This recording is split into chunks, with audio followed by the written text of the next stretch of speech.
Hello po sa inyong lahat. I'm Liz, nurse organist po. Ang pag-uusapan po natin ngayon ay tungkol sa teknik kung paano tumigil sa paninigarilyo. Pagkukumparahin po natin ang teknik na dahan-dahan versus biglaang pagtigil sa paninigarilyo. So, ang vlog po natin ngayon ay para sa mga naninigarilyo or may mga kamag-anak na naninigarilyo. Kaya panoorin niyo po sana ang vlog na to hanggang dulo para makakuha po kayo ng mga tips kung paano tumigil, paano ma-advisean yung mga kamag-anak po ninyo. At pagkukumparahin po natin, aalamin po natin kung anong teknik ang babagay sa inyong pagtigil, kung biglaan ba o dahan-dahan. Pero bago ang lahat, sana'y suportahan niyo po ko sa pamamagitan ng pag-like, share, subscribe, click niyo po yung bell icon, pindutin niyo po yung all para updated po kayo sa mga future upload ko po. Ang topic ko sa channel po na ito ay tungkol sa sexual health, paano ba tumigil sa mga bisyo katulad ng paninigarilyo, alak, bawal na gamot, at iba pa pong mga random vlogs.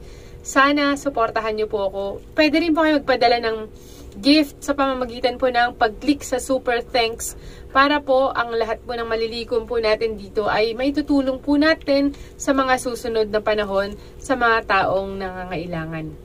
So, dito na po tayo sa dahan-dahang pagtigil. Tinatawag po itong gradual cessation. Ano yung dapat nating malaman dito sa dahan-dahang pagtigil sa paninigarilyo? Una, reduce the number of cigarettes. Ibig sabihin, kung nasanay po kayo na 20 sticks per day, weekly, kada linggo, may target po kayo na bilang na unti-unti nyong binabawasan yung sigarilyo na ginagamit po ninyo, kinukonsumo po ninyo araw-araw. Example, week number 1 ng pagtigil nyo, kayo po ay nakaka 20 sticks per day.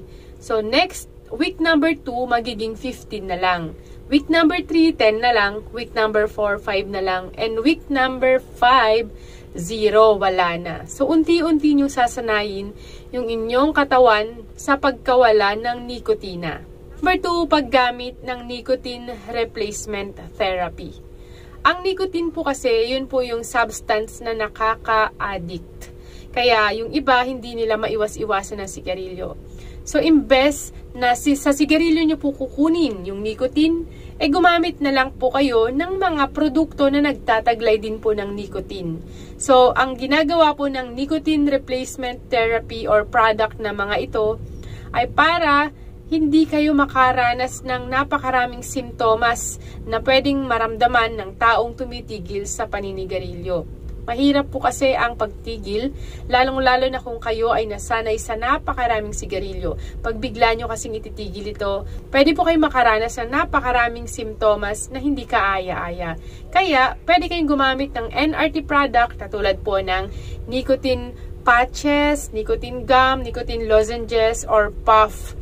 Ayan, maraming po kayong pagpipilian. Ito pong NRT ay controlled product. Ibig sabihin, hindi po ito permanente. Ang paggamit po ng NRT product ay temporary lamang po. At ito po ay dapat na ireseta sa inyo ng mga doktor. Hanggang sa unti-unti rin po ninyo itong titigilan or aalisin sa inyong sistema. Number 3, seek support. Kung dahan-dahan pong pagtigil ang napili po ninyo, mahalaga na meron po kayong support system.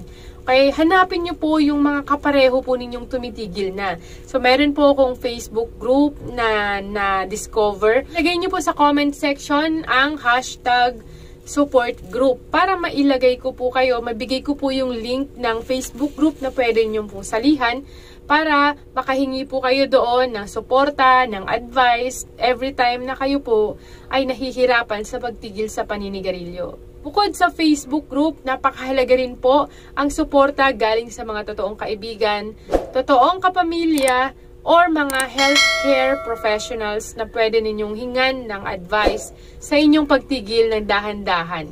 Padalastas muna po tayo mga ka-listeners. Kayo po ba ay may mga asawa na or active sa larangan ng pakikipagniig? Kayo po ba ay nagkakaproblema sa pagpapatayo or pag-maintain na nakatayo si Manoy? Well, ito po yung tinatawag na erectile dysfunction. Pag meron ng mga lalaki po nito, nagdudulot po ito ng stress, pagbaba ng self-confidence, at problema sa mga mag-asawa. Lagi silang nag-aaway kasi hindi na-fulfill yung tamang pakikipag-contact. Ang ED po ay nakakahiya talagang itanong sa mga kakilala, sa mga doktor, kaya marami ang di nagpapakonsulta. Pero alam niyo po ba na ito ay laganap sa mga kalalakihang, lalo na sa edad 40 hanggang 70 years old?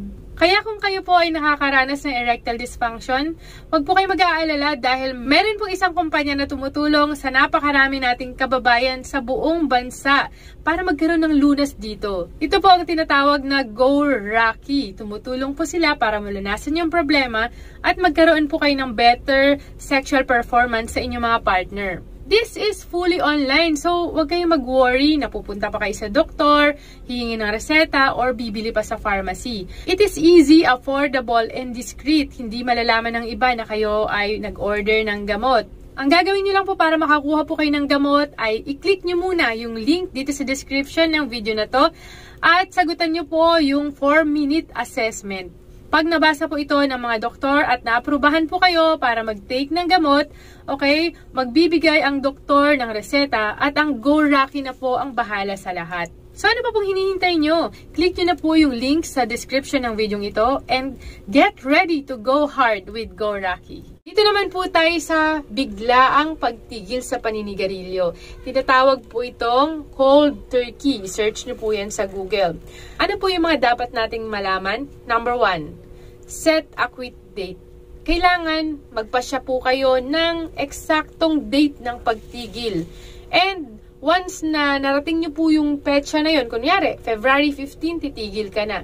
So, panindiganan mo. Dapat matatag yung paninindigan mo na talagang titigil ka na.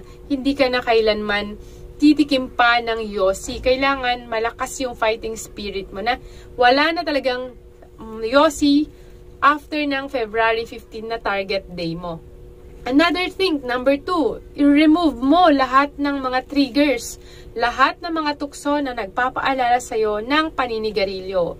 Example po ng triggers ay number 1, cigarettes, o yung pack of cigarettes. Any picture ng cigarettes, tanggalin nyo po lahat.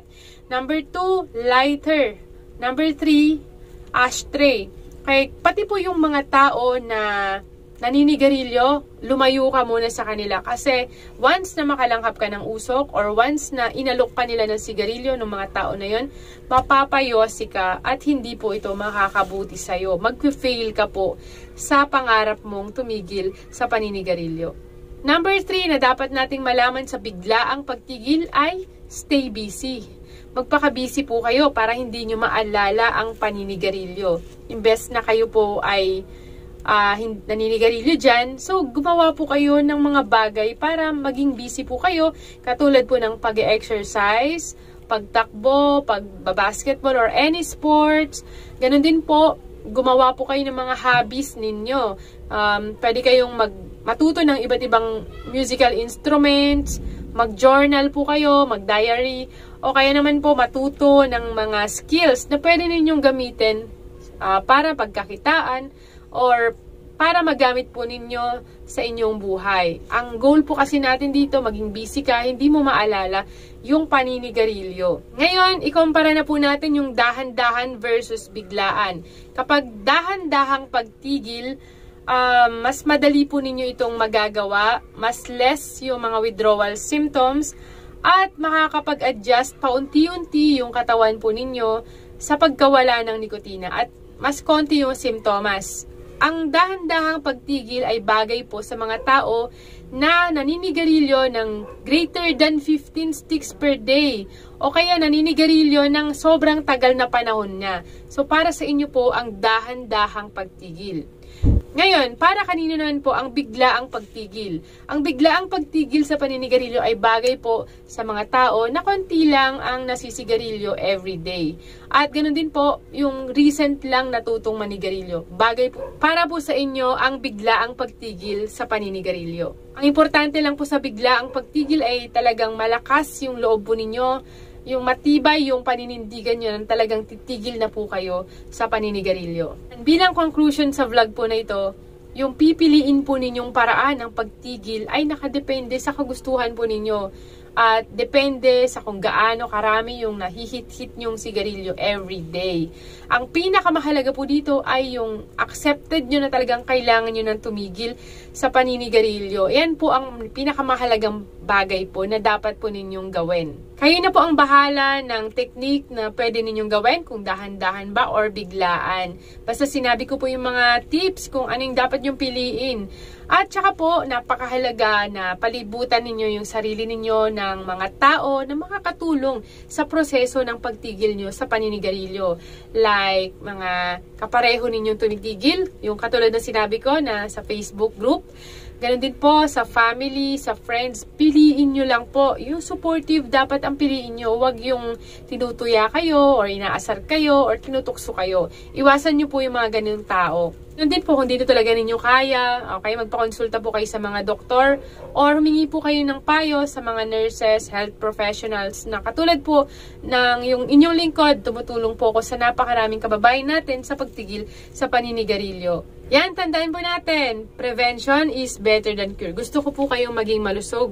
Gusto ko po kayong makaipon. Kaya tinutulungan ko po kayo na tumigil sa paninigarilyo. Kaya sana po, pag-pray po natin, at gawin natin ang lahat para maging healthy kayong 2024. Ingat po kayong lagi. Mahal ko po kayong lahat. Ay, maraming salamat po kay Ma'am Liz. Liz Nurse Organist. Yan. Pakisuportahan po ang kanyang YouTube channel, mga ka-business naming minamahal. Yan ang YouTube channel niya. Ini-invite ko po kayo na pakibisita lang po yung aking YouTube channel, Liz Nurse Organist po. Ang mga topic ko po doon tungkol sa kalusugan, sexual health po. Minsan, tumutulong din po ako sa mga kababayan natin na paano tumigil sa mga pag-inom ng alak, bisyo, ganun, sigarilyo. Yung tatay ko po kasi dati ay naninigarilyo. Kaya, yun po yung naging pundasyon ko po para mag-vlog para po makatulong po sa kanya sa pamamagitan po ng pag-a-advise sa pagtigil. And bukod sa tatay ko po, marami rin pong kilalang kababayan natin kasi na gano'n. May mga bisyong gano'n. Gusto ko po silang tumigil at maging malusog para hindi magkaroon ng komplikasyon. Ayan, salamat na marami, ma'am, ha. So lahat ng mga narinig nyo, itigil nyo na, ha. So yun na mga ka-business, God bless sa ating lahat. At thank you so much at may ganito tayong mga kababayan na nagmamalasakit, nagmamagandang loob para hindi lang sa kapakanan ng ka-business family, ganun din doon sa pamamagitan ng kanyang pagbablog, nabanggit niya na kanina. Thank you so much, sir, ma'am. Thank you so much po. Palakpakan naman natin.